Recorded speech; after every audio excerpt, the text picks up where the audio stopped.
अस्सलाम वालेकुम स्टूडेंट्स। तो आज जिस टॉपिक पे हम बात करेंगे वो है न्यूक्लिक एसिड।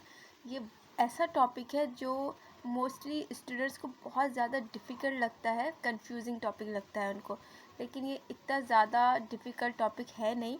और थोड़ा बहुत अगर इसमें कुछ डिफ़िकल्टीज़ है भी तो उसको मैं बहुत ही आज सिंपल तरीके से आपको एक्सप्लेन करूँगी, ताकि जो आपकी जो बेस है न्यूक्लिक एसिड, डीएनए, आरएनए और न्यूक्लियोटाइड, न्यूक्लियोसाइड, इन चीज़ों को लेके जो आप कंफ्यूज रहते हैं वो चीज़ें क्लियर हो जाए, आपका जो बेस है वो क्लियर रहे। ठीक है, क्योंकि जब तक आपका बेस क्लियर नहीं होगा न्यूक्लिक एसिड के बारे में, तब तक आगे जाके आप जेनेटिक्स वगैरह भी उतना इजीली नहीं समझ पाएंगे, तक आपके जो कॉन्सेप्ट्स हैं वो क्लियर नहीं हो सकेंगे। ठीक है, तो बात करते हैं हम न्यूक्लिक एसिड के बारे में।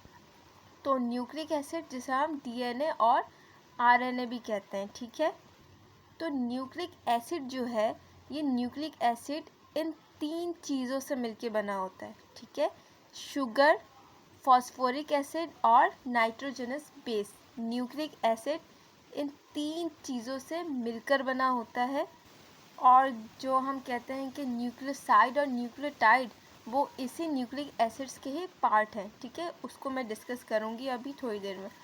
तो सबसे पहले न्यूक्लिक एसिड इन 3 चीज़ों से मिलके बनता है, शुगर, फॉस्फोरिक एसिड और नाइट्रोजनस बेस। तो अगर हम शुगर की बात करें तो यहाँ पे कौन सा शुगर है? 5 कार्बन पेंटोज शुगर है। इसको हमने पेंटोज शुगर क्यों कहा? क्योंकि इसके अंदर कितने कार्बन है? 5 कार्बन मौजूद है। ठीक है, अब आ जाते हैं कि इसमें किस तरह की शुगर है। ठीक है, किस तरह की शुगर इसमें शामिल है। इसमें 2 तरह के होते हैं ये, एक जिसको हम कहते हैं डीएनए और दूसरे को हम कहते हैं आरएनए। अब आरएनए में किस तरह के शुगर होते हैं? आरएनए में होगा डीऑक्सीराइबोज शुगर। आरएनए में कौन सा शुगर होगा? डीऑक्सीराइबोज शुगर, इसीलिए हम इसको कहते हैं डीएनए। That's clear. और आरएनए जो है इसमें होगा राइबोज शुगर, जिसको हम कहते हैं आरएनए। ठीक है, अब इसका स्ट्रक्चर देखते हैं। डीएनए का स्ट्रक्चर इस तरह से है। इसको हमने पेंटोज शुगर क्यों कहा? क्योंकि ये देख सकते हैं यहाँ 5 कार्बन के एटम मौजूद है। ठीक है, ये 1 2 3 4 5। ठीक है, और ये आरएनए का स्ट्रक्चर है। लेकिन हमें पता कैसे चले कि कौन सा डीएनए है और कौन सा आरएनए? ठीक है, तो बहुत ही सिंपल सी ट्रिक है दोनों को पहचानने के लिए। तो ये जो आरएनए है यहाँ पे क्या मौजूद है? OH मौजूद है।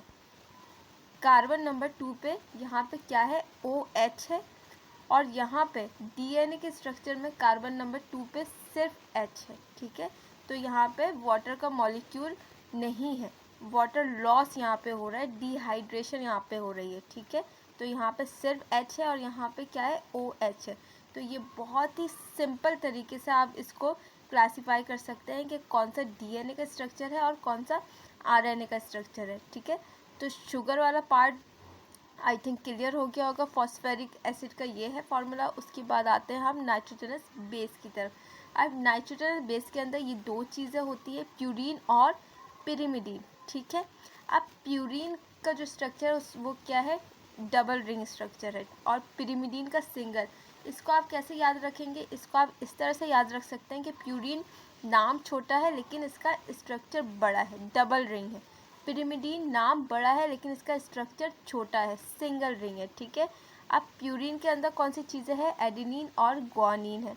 और पिरिमिडीन के अंदर ये 3 चीज़ें हैं जिसको हम कहते हैं साइटोसिन, थाइमिन और यूरासिल। अब साइटोसिन, थाइमिन और यूरासिल को याद रखने का सिंपल निमोनिक है कट। आप कट कह के इसको याद रख सकते हैं। ठीक है, C स्टैंड्स फॉर साइटोसिन और U stand for uracil and T stand for thymine, cut. ठीक है, तो ये बिल्कुल बेसिक सी जो चीज़ें थी वो मैंने आपको एक्सप्लेन की है। आप यकीन करें, ये चीज़ आपने अगर अभी समझ ली ना, आगे की जितनी चीज़ें हैं, जितना भी कॉन्सेप्ट है आरएनए से लेके डीएनए से लेके, वो सारी चीज़ें आपको बहुत इजीली समझ में आना शुरू हो जाएंगी। सिर्फ ये आप अपना कॉन्सेप्ट अगर आज क्लियर कर लें। ठीक है, अब हम बात करते हैं न्यूक्लियोटाइड और न्यूक्लियोसाइड के डिफरेंस के ऊपर। तो मैंने आपको बताया कि न्यूक्लियोटाइड और न्यूक्लियोसाइड न्यूक्लिक एसिड के ही पार्ट होते हैं, ठीक है।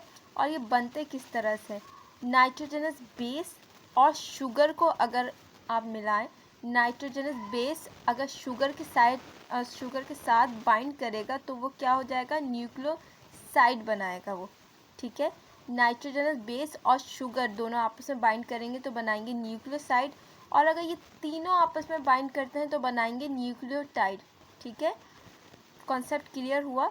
न्यूक्लिक एसिड के पार्ट होते हैं न्यूक्लियोसाइड और न्यूक्लियोटाइड। किस तरह से ये बनते हैं, शुगर और नाइट्रोजन बेस इन दोनों ने अगर बॉन्ड बनाया तो न्यूक्लियोसाइड बनेगा, और इन तीनों ने अगर बॉन्ड बनाया तो न्यूक्लियोटाइड बनेगा, ठीक है। और जब बहुत सारे न्यूक्लियोटाइड कंबाइन हो जाते हैं with the help of phosphodiester bond, तब बनता है न्यूक्लिक एसिड या फिर पॉलीन्यूक्लियोटाइड, जिसका हम पॉलीन्यूक्लियोटाइड चेन वगैरह भी कहते हैं, ठीक है। तो मुझे उम्मीद है कि ये आज का टॉपिक आपके लिए बहुत हेल्पफुल रहा होगा। अगर ऐसा है तो मेरी बाकी वीडियोस को भी आप ज़रूर देखें, और इस चैनल को लाइक करें, शेयर करें, सब्सक्राइब करें। अल्लाह हाफ़िज़।